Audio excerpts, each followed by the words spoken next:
तो hello friends, मैं हूं Rahul Kumar, as a postal assistant work कर रहा हूं। आज के इस वीडियो में कुछ इंपॉर्टेंट टॉपिक के बारे में बात करने वाले हैं, ठीक है। तो इसलिए वीडियो में इन तक बने रहना। जो भी नए हो चैनल को जरूर सब्सक्राइब करना। पोस्टल असिस्टेंट से रिगार्डिंग कुछ भी जानकारी चाहिए तो आप कमेंट कर सकते हो, ठीक। और एक चीज़ है, अगर आपको मेरे से कॉल से बात करना है पहले आप व्हाट्सएप पे मैसेज करो, ठीक है। क्या जरूरी है, मान लो ऑफिस में है तो ऐसा जरूरी नहीं कि हर समय आपसे बात ही कर लेंगे। पहले व्हाट्सएप पे मैसेज करो, वैसा कुछ लगेगा तो आपसे जरूर कॉल किया जाएगा, ठीक है। चलो वीडियो स्टार्ट करते हैं। सबसे पहले जो मेन प्रॉब्लम, मेन इशू है सब में, हो क्या रहा है कि बहुत सा ऐसा डिवीजन है जहाँ पे डॉक्यूमेंट वेरिफिकेशन और मेडिकल करवा लिया लेकिन अभी तक ज्वाइनिंग नहीं हो रहा है। अदर सर्कल का भी, मान लो दूसरे सर्कल का भी, जैसे पंजाब सर्कल, और भी बहुत सारा डिवीजन है। तो आपको करना क्या है कि अपने डिवीजन ऑफिस में बात करना है, ठीक है। तो जब तक आप बात नहीं करोगे तो आपको कुछ होने वाला नहीं है। बहुत ऐसा डिवीजन है जहाँ पे क्या कर रहा है कि मान लो 30 लोगों का हुआ तो 15 लोगों को ज्वाइन करा रहा है, 15 को बाद में कराएगा। तो देखो, दिल्ली से ऐसा ऑर्डर नहीं था, इसलिए आप लोग अपने, आपका वो डिवीजन का प्रॉब्लम है, मेन इशू है, तो आप अपने डिवीजन वाले से बात करो। दिल्ली से तो बोला गया था कि आपको किसी भी हाल में ज्वाइन कराना ही कराना है, ठीक है। और वैसे ये भी बोला गया था कि अगर आपके पास एक्सेस स्टाफ आता है तो सर्कल ऑफिस से बात करो, जहाँ पे कम होगा वहाँ पे आपको भेजा जाएगा। ऑन डेप्यूटेशन पे भी आपको दूसरे डिवीजन में भेजा जा सकता है, ठीक। बहुत लोगों का पूछना है कि ज्वाइनिंग कब से स्टार्ट होगा, तो मुंबई जीपीओ में कल से ज्वाइनिंग स्टार्ट हो गया है।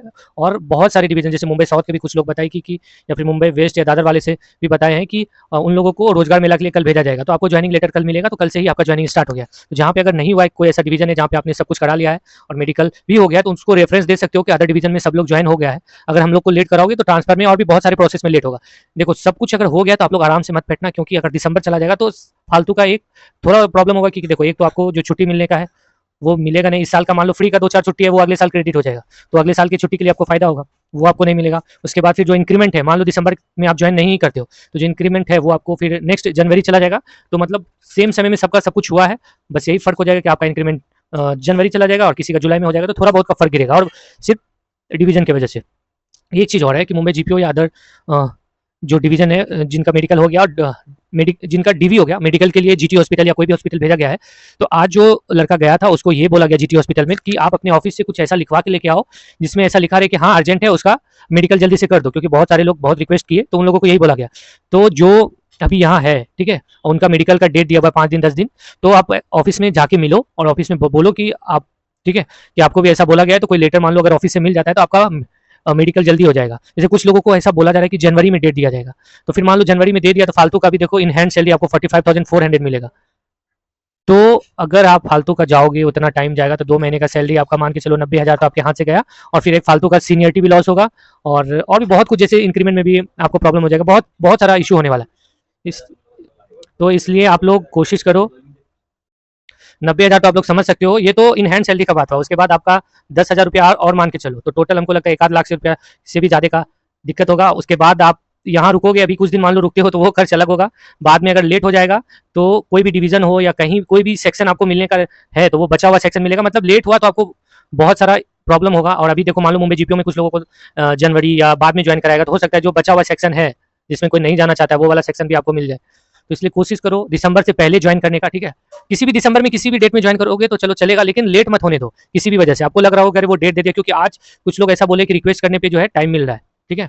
तो इस वजह से मतलब रिक्वेस्ट करने पे वो लोग बोल रहे हैं कि तुम लोग ऑफिस से लिखवा के लाओ तो जल्दी कर देंगे, तो इसका मतलब जल्दी हो सकता है। और पहले भी बताएं कि अगर आपको डेट ज़्यादा दे रहा है तो आप 1-2 दिन जो है लगातार वहाँ जाओ जीटी हॉस्पिटल, कुछ ना कुछ आपको जुगाड़ कोई ना कोई मिल ही जाएगा जो कि आपको रिक्वेस्ट करने पे जल्दी करवा देगा। एक एक लोग को तो बहुत रिक्वेस्ट करने पे शायद आज भी मेडिकल हो गया, ठीक है। तो इसलिए आप भी कोशिश करो।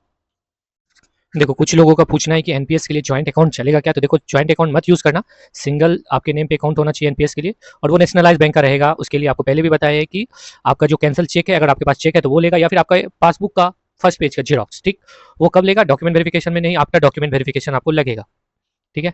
दूसरी बात, कुछ ऐसा डिवीज़न है जहाँ पे अभी क्या किया जा रहा है कि मेडिकल और डीवी होने के बाद भी कुछ लोगों को ज्वाइन करवा दिया जा रहा है और कुछ लोगों को ज्वाइन नहीं करवाया जा रहा है। तो देखो, आपको पहले ही बता रहे कि ऊपर से ऑर्डर है, दिल्ली से जो ऑर्डर आया है उसमें साफ लिखा है कि किसी भी हाल में सबको ज्वाइन कराना है। अगर आपके पास एक्सेस स्टाफ हो जा रहा है, मतलब आपके पास सीट नहीं है, तो सर्कल को इन्फॉर्म करना है, फिर सर्कल बताएगी कि वो कहाँ पे ज्वाइन करेगा, ठीक है। हो सकता है आपका डिवीजन भी चेंज हो जाए, ठीक, लेकिन ऐसा नहीं करेगी कि कुछ लोग को ज्वाइन कराएगी कुछ लोगों को नहीं कराएगी, इसमें पार्शलिटी होगा। तो इसके लिए आपको क्या करना चाहिए, सर्कल को मेल कर सकते हो, या फिर अपने हिसाब से, जैसे आप लोगों ने इसमें आपका जो अलॉटमेंट गलती हो गया था तो आप लोगों ने मेल किया था, तो कोशिश करो उसमें भी मेल करने का, नहीं तो फिर आपको रुकना पड़ जाएगा। मान लो 18 लोग अभी ज्वाइन, 30-36 लोग में 18 ज्वाइन किए, 18 नहीं किए हैं, तो 18 लोग कब तक रुकोगे। 18 लोग को रिटायर होने में बहुत टाइम लगता है, ठीक है। तो इसलिए आप लोग कोशिश करो। वैसे डिपार्टमेंट वैसा नहीं करेगी, वो हमेशा आपके साथ है, वो कोशिश करेगी, क्योंकि सर्कल ऑफिस को ये चीज़ इन्फॉर्म करना ही करना है, इस वजह से वो आप लोगों को रोक के रखिए और कुछ लोगों को ज्वाइन कराइए। और बहुत ऐसा सर्कल है जैसे पंजाब सर्कल या बहुत ऐसा सर्कल है जो कि बहुत दिन हो गया, 1-1 महीना हो गया सब कुछ जमा किए हुए मेडिकल और डीवी, लेकिन अभी तक नहीं करा रहे। तो आप लोग अपने-अपने डिवीज़न ऑफिस में बात करो, डिवीज़न ऑफिस में सीरियसली बात करो, बाय लेटर उनसे बात करो, ठीक है? सबसे पहले तो आप जहाँ भी डॉक्यूमेंट वेरिफिकेशन में जाते हैं तो उस जगह का आपको सबसे पहले नंबर लेना चाहिए। जैसे गोवा हो गया, फिर और भी बहुत सारा डिवीज़न है, वो लोग भी यही कर रहे हैं कि मेडिकल और डीवी होने के बाद भी अभी तक कोई रिस्पॉन्स ही नहीं दे रहे, तो आपको बार-बार लेटर लिखना चाहिए, उनको मेल करना चाहिए या फिर उसके बाद आपको डाक भवन बात करना चाहिए, ठीक है? डाक भवन बात करो कि ऐसा-ऐसा प्रॉब्लम मेरे साथ हो रहा है, तो हम लोग क्या करें? तो आपका सॉल्यूशन वहीं से मिलेगा। आप सोचोगे कि ऐसे बैठे रहेंगे तो कोई सॉल्यूशन देते। और देखो एक्चुअल में क्या, जैसे मेरे को बहुत लोग ऐसे कॉल करके बता रहे हैं या मैसेज कर रहे हैं कि ऐसा-ऐसा प्रॉब्लम है, तो देखो अगर मेरा डिवीज़न रहता तो वहाँ पे अभी हम हैं, तो वहाँ पे कुछ हम लोग यूनियन वाले से बात करके भी कर सकते हैं, ठीक है? उन लोग को बोल सकते हैं या फिर कुछ वैसा बता भी सकते हैं। दूसरे डिवीज़न में पूछना, क्योंकि ऑफिसर लेवल का ये सब बात है, तो वो पता लगाना थोड़ा मुश्किल है। और जैसे अभी आप लोग कोई ना कोई यूनियन से जुड़े हुए ही हो, मतलब कुछ ऐसा मेरे को सुनने में आ रहा है कि जितने भी लोग हैं, कोई ग्रुप बना है किसी यूनियन से जुड़ा हुआ था, तो आप वहाँ पे ये बात को रखो, ठीक है? अगर वो ऐसा नहीं, वो करेंगे ही, आप अगर बात रखो, उनको बताओ या फिर कोई हेड है उनके, तो उनको कॉल करो कि ऐसा-ऐसा प्रॉब्लम हो रहा है, आप मेरे को सॉल्व करके दो, ठीक है? सिर्फ़ किसी के लिए कहीं पे जुड़ के हल्ला करने से नहीं होगा, जब तक काम नहीं होगा तो फिर कोई फ़ायदा नहीं है, ठीक है? जैसे बहुत सारा ऐसा डिवीज़न है, जहाँ पे भी बहुत लोगों ने डॉक्यूमेंट वेरिफिकेशन नहीं करवाया। प्रॉब्लम ये हुआ कि जो वो ट्रेन से आना चाह रहे थे, तो उनको टिकट ही नहीं मिल रहा था।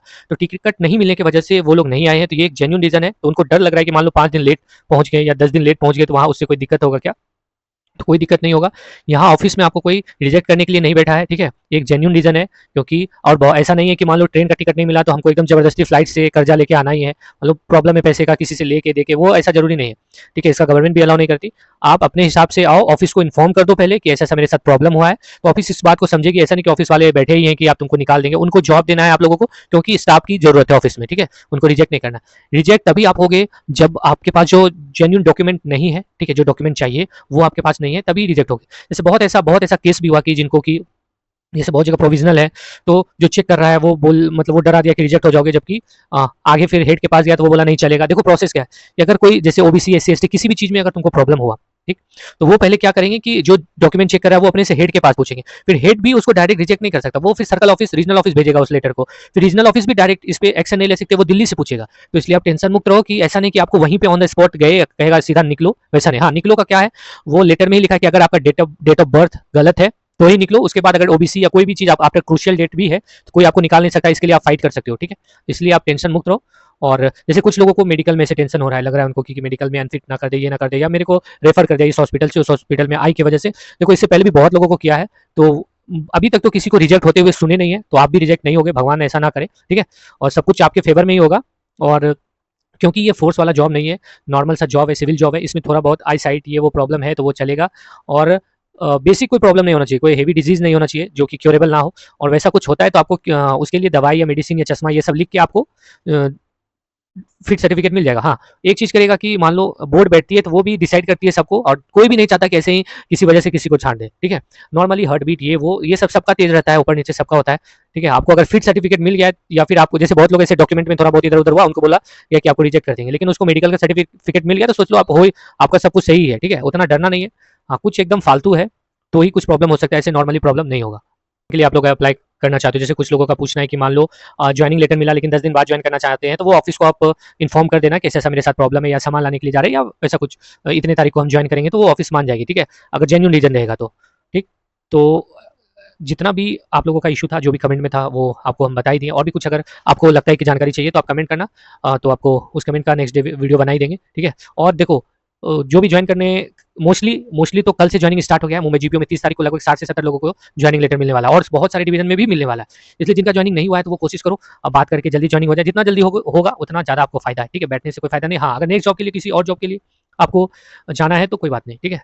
और देखो एक चीज़ क्या है कि अभी 2024 का बहुत टाइम है, शायद सितंबर में है, तो अभी से आप अगर जॉइन कर जाते हो तो आपको सेट होते-होते तक में, फिर पढ़ाई करते-करते सेट हुए, मान लो 1-2 महीना लगा सेट होने में, फिर पढ़ाई स्टार्ट नॉर्मली करते-करते तक में 24 का भी अच्छे से तैयारी हो जाएगा। इतना तो टाइम मिलता है, 4 से 5 घंटा मिलता है, क्योंकि आप पहले से पढ़े हुए हो तो आपके लिए 4-5 घंटा काफ़ी इनफ है, ठीक है? तो अच्छे से रहो, खुश रहो, बस मतलब रोने की कोशिश मत करना कि अरे क्या मिल गया, नहीं मिल गया। और दिमाग में किसी भी तरह के एकदम माइंड फ्री रहना, मजे से जॉब करना अगर करना है तो, और तैयारी भी करते रहना, तो ईज़ी वे में सब कुछ चलते जाएगा। और रूम नज़दीक में लेना ताकि आपको टाइम मिले पढ़ने का, और ज़्यादा आप ट्रैवलिंग से थके ना, ठीक है? चलो मिलेंगे नेक्स्ट वीडियो में, और आप लोगों को कांग्रेचुलेशन जिसको कल मिलने वाला है जॉइनिंग लेटर, साथ में हम तो आप लोगों के साथ हैं ही। और बहुत लोगों ने व्हाट्सएप पे मैसेज किया, बताया भैया आपने जो डीवी के लिए हेल्प किया है बहुत अच्छा रहा।